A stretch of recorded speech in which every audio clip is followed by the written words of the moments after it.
तो अग्निहोत्र हमारी आज की समस्याओं का समाधान है। और जब समाधान घर चल के आपके पास आया है तो इसे अपनाना ये आपका काम है। कई बार जैसे मैंने शुरू में कहा कि लोग ये सोचते हैं कि हमको जब प्रेरणा होगी तब करेंगे। अग्निहोत्र की जानकारी है हमारे पास, पर जब हमारे प्रेरणा होगी तब करेंगे। ये प्रेरणा कौन देगा? ये आपका विचार ही आपको देगा ना। जब जानकारी आपके पास आई है तो क्यों आई है? ताकि आप उसको अपने जीवन में उतार सको। अगर उसको हमने नहीं उतारा तो किसका नुकसान है? हमारा। ईश्वर एक बार संदेश देता है, घूम फिर कर कुछ दिनों बाद दूसरी बार वही संदेश हमारे पास आता है, तीसरी बार आता है, चौथी बार आता है। कितनी बार टालोगे? फिर ऐसी परिस्थितियां निर्माण होती हैं कि मजबूरी में हमें करना पड़ेगा। अग्निहोत्र की स्थिति आज ऐसे ही है कि अगर हम इसको समझ के नहीं करेंगे तो कल को मजबूरी में हमें अग्निहोत्र करना ही पड़ेगा, क्योंकि इस जो परिस्थिति हमारे सामने विपरीत है, इसका अग्निहोत्र के अलावा कोई और इलाज नहीं है। जैसे मलेरिया होता है तो क्विनोइन की गोली एक इलाज है। आप दूसरी 10-20 गोलियां खा लो, कुछ नहीं होगा। जब तक कि क्विनोइन की गोली न खाओ तब तक मलेरिया ठीक होने वाला नहीं है।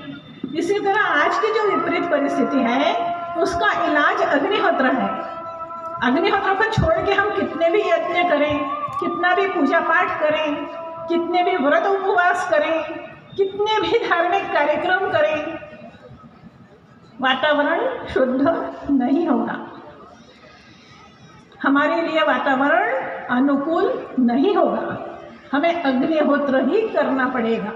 अग्निहोत्र का कोई विकल्प नहीं है, अग्निहोत्र का कोई एवज नहीं है। अग्निहोत्र की जगह हम कुछ और कर लें, ऐसी कोई चीज़ दुनिया में नहीं है। इसलिए इस विपरीत वातावरण का सामना करने के लिए ईश्वर ने ये अस्त्र दिया है हमें। अस्त्र समझते हैं आप? जो होता है ना हाथ में, हम कुछ भी जैसे खेती करते हैं तो खुरपी और फावड़ा और ये सब आपका अस्त्र है, हंसिया खेती करने का। वैसे इस वातावरण के विपरीत वातावरण से लड़ने का आपका अस्त्र क्या है? ये अग्निहोत्र है। ये हमें दिया है, हमें उसको उपयोग करना पड़ेगा। दिया है यानी जानकारी दी है, और उपयोग करना यानी अपनी उस जानकारी को अपने रोज के दैनंदिन व्यवहार में आचरण में लाना। धर्म की कितनी भी जानकारी आपके पास हो, कितने भी आपने महाभारत और रामायण और सब कुछ पढ़ रखा हो, पूरी एक एक बात आपको आपकी जानकारी में है, भगवान राम के चरित्र से आप अच्छे से परिचित हैं, भगवान कृष्ण के चरित्र से अच्छे से परिचित हैं, तो इससे आपको क्या मिला और क्या मिलेगा?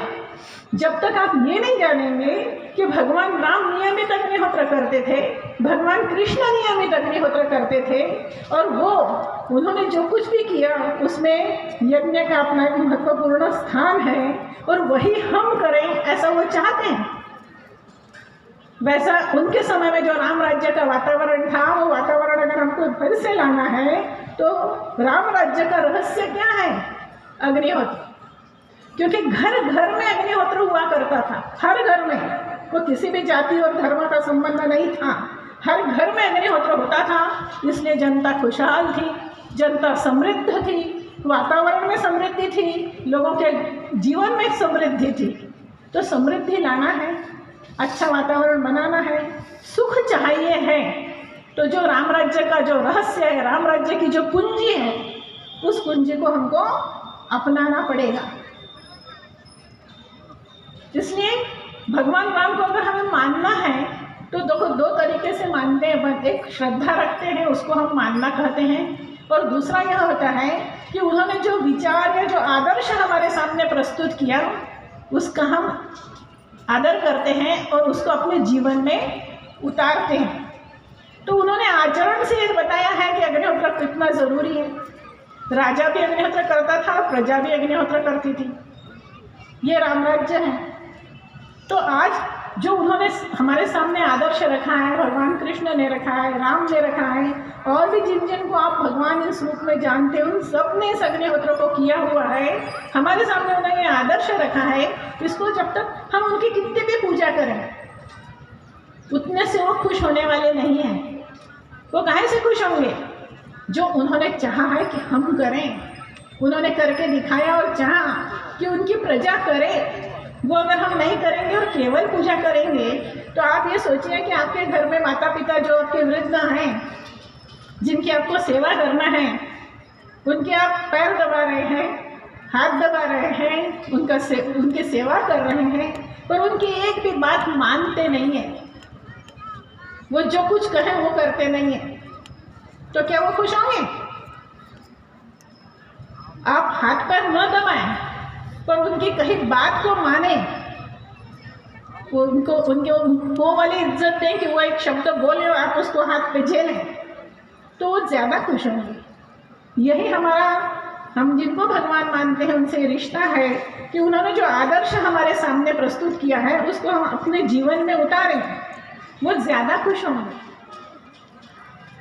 यही उनकी असली पूजा है कि उन्होंने जो हमें बताया है करने के लिए वो हम करें हमारे जीवन में।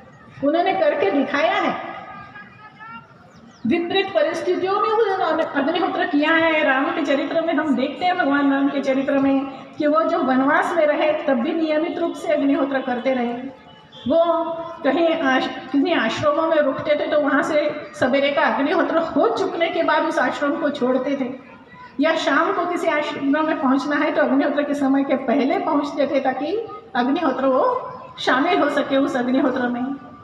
तो ये इतनी, जिस चीज़ को उनके जीवन में उन्होंने महत्व दिया और महत्व देकर हमको दिखाया कि क्या करना चाहिए, वो आज हमारे जीवन से सब कुछ चीज़ें गायब हो गई हैं और हम केवल उनको शरीर मान करके उनकी आराधना कर रहे हैं। नहीं, उन्होंने जो आदर्श हमारे सामने रखा हमको उस पर आना पड़ेगा, तभी हम हमारे जीवन में सुखी हो सकेंगे। और उन्होंने आदर्श क्यों रखा? देखो, प्रकृति से हम सब कुछ लेते हैं, हवा, धूप, पानी, सब कुछ वही हमारा जीवन है।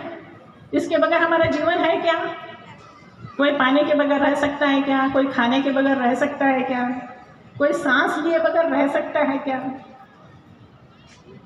ये हमारा जीवन है। तो ये जीवन हमें कहाँ से मिलता है? प्रकृति से मिलता है। तो प्रकृति अगर स्वस्थ होगी तो हमारा जीवन आनंदमय होगा, और अगर प्रकृति अस्वस्थ होगी तो प्रदूषण का मतलब क्या है? प्रकृति अस्वस्थ है, बुखार चढ़ा है जबरदस्त, वो अस्वस्थ है तो हम हमारे जीवन में अस्वस्थ हैं। हमको पता ही नहीं कि हम क्यों बीमार हैं, क्योंकि प्रकृति बीमार है इसलिए हम बीमार हैं। तो हमें ठीक होना है तो काय को ठीक करना पड़ेगा? प्रकृति को ठीक करना पड़ेगा, वातावरण को ठीक करना पड़ेगा, वातावरण को समृद्ध करना पड़ेगा, वातावरण को सुखी करना पड़ेगा, वातावरण को स्वस्थ करना पड़ेगा। हम अपने आप हो जाएंगे, हमें अपने लिए कुछ भी करने की ज़रूरत नहीं है। सब कुछ हमारे प्राण कहाँ बसते हैं? हमारे प्राण वातावरण में बसते हैं। तो वहाँ पे स्वास्थ्य चाहिए, हमें अपने आप मिल जाएगा। वहाँ पे सुख चाहिए, हमें अपने आप सुख मिल जाएगा। तो इसलिए वातावरण को हमको अगर कुछ देना है तो कैसे देंगे? वातावरण यानी हवा है, धूप है, पानी है, जमीन है, सबको, आकाश है, हम इसको कैसे, जिसको हम पंच महाभूत कहते हैं, उसको हम कैसे दे सकते हैं? कुछ स्थूल रूप में तो कुछ भी नहीं दे सकते। इसलिए यज्ञ की प्रक्रिया है कि आहुति देते हैं, उससे जो गैसेस निकलती हैं ये पूरे वातावरण में फैल जाती हैं, और फैल करके वातावरण अपना जो उसको लेना है उससे ग्रहण करता है और सशक्त होता है, स्वस्थ होता है। इस तरह से हम वातावरण को स्वस्थ करेंगे तो हम अपने आप स्वस्थ हो जाएंगे। हम कहते हैं ना, सुख शब्द का हम इस्तेमाल करते हैं ना, हम सुखी हैं ऐसा हम कहते हैं, या हम दुखी हैं ऐसा कहते हैं। तो दुखी का शब्द क्या, दुख का मतलब क्या हुआ? पहले सुख का शब्द का अर्थ समझिए। सु यानी अच्छा और खो यानी वातावरण। अच्छा वातावरण यानी सुख, और दुख क्या है? बुरा वातावरण। आज हम कहाँ में रह रहे हैं? आज हम दुख में रह रहे हैं, यानी प्रदूषित वातावरण में रह रहे हैं, और हमारी सारी समस्याएं भी इसीलिए हैं। तो इस दुखी वातावरण को, इस दुख को बदलना है तो क्या करना पड़ेगा? वातावरण को शुद्ध करना पड़ेगा। और इसीलिए जो ये हजारों साल पहले से चलता आया है, अग्निहोत्र भगवान राम के पहले भी जो आए थे, जैसे भगवान परशुराम, उसके पहले भी जो लोग रहे जिनके हम आराधना करते हैं, उपासना करते हैं, इन सब ने अपने जीवन में अग्निहोत्र किया है, और सिर्फ एक संदेश देने के लिए कि उनकी नकल दूसरे करें, उनको फॉलो करें। पर हम उन्हें कहीं फॉलो ही नहीं कर रहे हैं, हम केवल मानते हैं। और क्या करते हैं कि मेरा ये दुख दूर हो जाए, मेरा ये परेशानी दूर हो जाए, भगवान ऐसा कर दीजिए, भगवान वैसा कर दीजिए, मुझे परीक्षा में पास करवा दीजिए, मेरी नौकरी लगवा दीजिए। सतत कुछ न कुछ मांगते हैं। भगवान ने हमको इतना संपन्न बनाया है कि हमें कुछ भी मांगने की आवश्यकता नहीं है, सब कुछ हमारे पास है।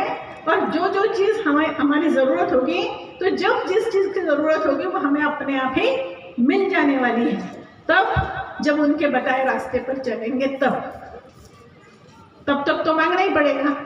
तो मांगने के बजाय हमें उनके रास्ते पर चलने के लिए सोचना चाहिए। और क्योंकि सबको करना है अग्निहोत्र में कोई जाति नहीं है, कोई धर्म नहीं है, कोई देश नहीं है, किसी भी तरह का बंधन नहीं है, सबको अग्निहोत्र करना है। इसलिए इतना सरल सा अग्निहोत्र दिया है ईश्वर ने हमारे सामने कि 5-10 मिनट का समय कोई भी निकाल सकता है। 4-5 साल का बच्चा जब अच्छे से बोलने लगता है, वो ये मंत्र बोल सकता है, कर सकता है। 85 साल का वृद्ध भी कर सकता है इस अग्निहोत्र को। जीवन में शुरू से लेकर आखिर तक हम इसे कर सकें, और हमेशा कर सकें, और दुनिया के किसी कोने में रहे तब भी कर सकें। इतना सरल सा अग्निहोत्र हमारे सामने दिया है ताकि उसे करने में हमें कोई कठिनाई भी न हो, और उससे मिलने वाले सारे लाभ हम अर्जित कर सकें, क्योंकि उनकी हमको ज़रूरत है। जो मैंने प्रदूषण की परिस्थिति बोली ना, कि क्या होता है कि विचारें अशुद्ध हैं, और इसीलिए जब विचार अशुद्ध होते हैं, जो हम कहते हैं जल अशुद्ध है, खाना अशुद्ध है, वायु अशुद्ध है, इन सब के साथ सबसे ज़्यादा अशुद्ध क्या है आज की परिस्थिति में? विचार। और जो विचार होते हैं, कोई भी जो बुरा कर्म होता है वो पहले विचारों में आता है, और फिर उसको हम तौलते रहते हैं, और फिर वो हमारे आचरण में आता है। तो अगर विचार शुद्ध हुए तो आचरण में कहीं पर भी कभी भी कोई गलती होने का प्रश्न ही नहीं रहेगा। कुछ भी हमको विपरीत नहीं दिखेगा, जो आज सतत दिखता रहता है। और आप अगर जैसे पेपर हम पढ़ते हैं, तो कल ही मैं ऐसे ही बता रही थी, तो जिनको मैं बता रही थी वो कह रहे थे इसमें कोई अच्छी खबर नहीं है क्या, सब ऐसा ही ऐसा सुना रही हो। पर एक भी पेज पर जाए तो सब उल्टा ही, जो नहीं हुआ है कभी वो सब कुछ आज हो रहा है, बहुत विपरीत हो रहा है, क्योंकि विचार अशुद्ध हुए हैं। तो इनको शुद्ध करने का तरीका क्या है? उपदेश से ये शुद्ध नहीं होंगे। किसी को कितनी भी आप अकल दीजिए, उसको समझाइश दीजिए, उससे फर्क नहीं पड़ेगा। उसके अंदर से आना चाहिए, और अंदर से आने के लिए पहले वातावरण अच्छा होना चाहिए। इसलिए अग्निहोत्र है कि अपने घर में करिए, और कुछ हम ज्यादा नहीं कर सकते तो कम से कम अपने घर का वातावरण शुद्ध करिए, घर के लोगों को स्वस्थ रहने का अवसर दीजिए, उनके विचारों में अच्छा परिवर्तन आए और वे अच्छे आचरण की ओर प्रवृत्त हों, इसका प्रयत्न करिए। हम अपने स्तर पर करें तो हम अपने स्तर पर अपने घर में कर सकते हैं। ये खर्चा हम उठा सकते हैं, इतना समय हम उठा सकते हैं, निकाल सकते हैं, और बहुत आसानी से अग्निहोत्र को कर सकते हैं। ऐसा अग्निहोत्र